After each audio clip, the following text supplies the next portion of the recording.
Good morning, everyone. I'm Dr. Kiran Deshwal, and we are reading Azadi by Chaman Nahal. And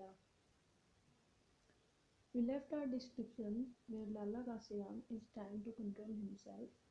He took hold of himself and said to her, Mother, I'm worried about the announcement the Viceroy might make. We know that every morning he reads the news in the newspaper and tells his wife. So today Viceroy is about to make an announcement about the freedom and partition of India. So he is worried about that and he tells this to his wife. Prabharani heaved a sigh of relief. She had given him his milk, adjusted his pillow behind him, placed the newspaper in his hand, and he was still summoning her, asking her to come and sit on the bed, and was trying to hold her hand in those clumsy palms of his with that queer look on his face. Now, didn't she know that look? She knew they were alone in the house. Arun had left for college. Dear son, Arun is not at the home. But surely he did not want that after all these years. As he looked at her and seemed to struggle with himself, seemingly trying hard to put thoughts into words. She was not sure what pose to strike. Like a dutiful Hindu wife, she could instantly summon her theatrical skill and rise to the occasion to meet any requirement. She could cry, she could laugh, she could purr like a cat and curl up near him. She could open her eyes wide in surprise or fear. She could get angry too, if that's what he wanted, to give him the ground for getting angrier and feeling in command. And as far as Hey Ram or Acha, this in many said, were concerned, thoughts she carried by the dozen of her mouth for handy use. What was it he wanted today from her? What kind of reassurance? When he gave out what sounded like a whimper and looked at her longingly. So here we have a very dramatic situation.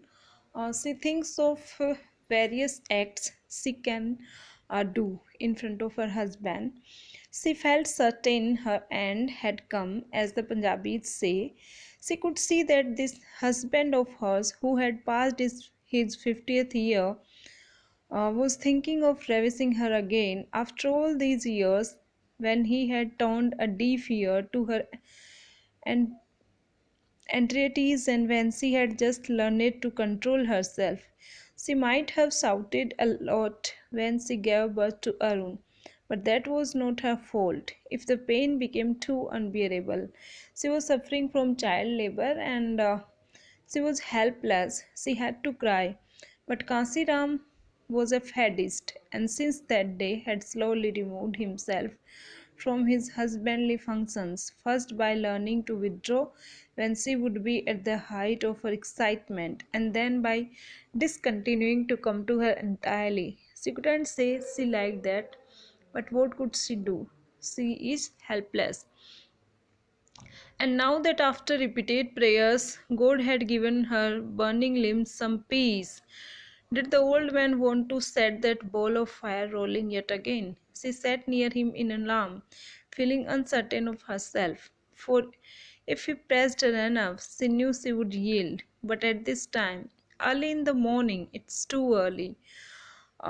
She was somewhat disappointed when all he said was, Arun's mother, I'm worried about the announcement the Viceroy might make. We know that Lord Mountbatten has been appointed the Viceroy of India, and it has been announced on the radio that Viceroy will make an announcement regarding the partition and freedom of India. Why should you be worried? She said, striking no pose. Viceroy is going to make an announcement, and why should you be worried about that? What if the English agree to give Pakistan to Jinnah? This was the question. A partition will take place and India will be divided into two parts and we are Hindus but we are living in Sialkot. So if there will be partition, there is a danger to our property, to our existence. That's why Lala Kansiram is worried. You know that won't happen. Gandhi would never agree to a division of the country. There was a great faith of people in Gandhiji, and Gandhiji vowed that partition will not take place at any rate. You have told that to me all along, that's true. But what if there is no other way out? And you know these English. They would rather divide than leave behind a united India. That was too abstract for Prabharani. Prabharani, all these concepts are beyond the understanding of Prabharani because she is illiterate. I have taken more than quarter of a century to make all this. And he made a vague gesture towards the rooms. Everything will be ruined if Pakistan is created because Sialkot is situated in the boundaries of Pakistan. Prabharani felt a sinking of the heart. We will be lost and everything of ours will be finished. Why talk like this? Why are you taking in a negative way? Lala Kasiram pursed his lips and let out his breath with a hiss. He saw his wife was frightened and he tried to stifle his anxiety. She is feeling anxious, she is worried. He had his fears since February, when the British set up a time limit for independence. They had clearly committed themselves. They had said that not later than June 1948, India would have its Azadi. Azadi will be given to India till June 1948. They also said if the Indian political parties did not agree on a solution by then, the British would hand power over to any constituted authority or authorities of the moment, but they must quit. It has been decided by the British government that the British will leave India at any rate till June 1948. It was this that disturbed Lala Kasiram. Good. India would be free. It's okay. There will be freedom. India will be free. But who will rule India? That's the question. But why were they in a hurry to leave? They have ruled here for so many years. Now why they are hurrying today? And why this reference to freedom in the plural? Didn't that mean they were thinking of Pakistan and the Congress leaders? What trust could you put in them? Didn't Gandhiji and Rajaji themselves as much as offer Pakistan to Jinnah in 1944?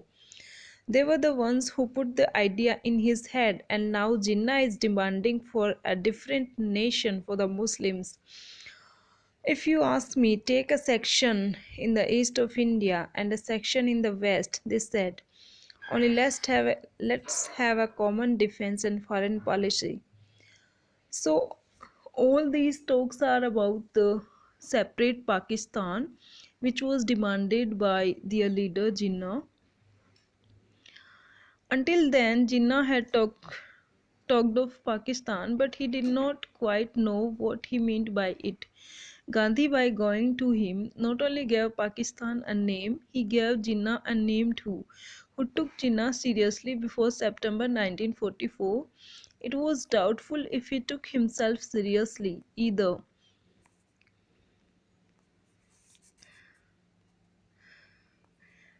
Ever since then, he had been sharpening his teeth and becoming more and more menacing.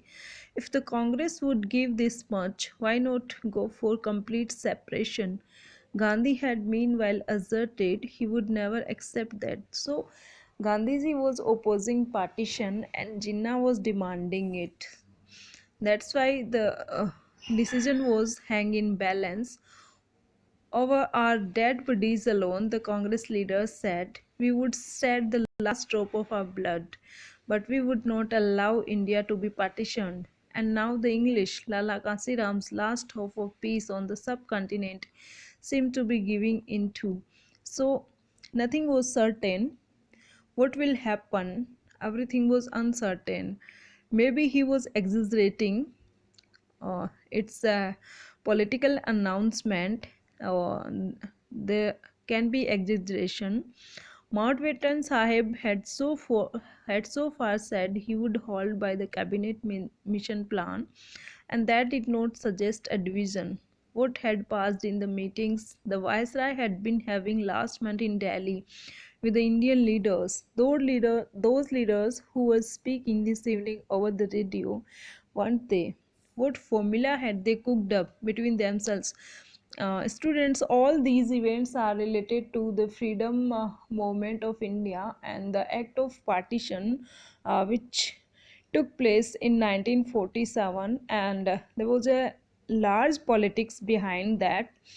What formula had they cooked up between themselves? Lala Kasiram scanned the newspaper. So, Lala Kasiram's concern shows that every single citizen of India was worried on for this decision.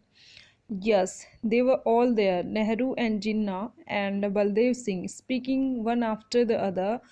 And these were the leading political leaders who gave their statements on radio. Once the Viceroy had finished, what accord had they reached on the fate of our 400 million people? What accord had they reached on Pakistan, on the future of the Punjab and Bengal? That's what concerned him in the main. Uh, we will stop here and we will be continuing our next video. Thanks for watching.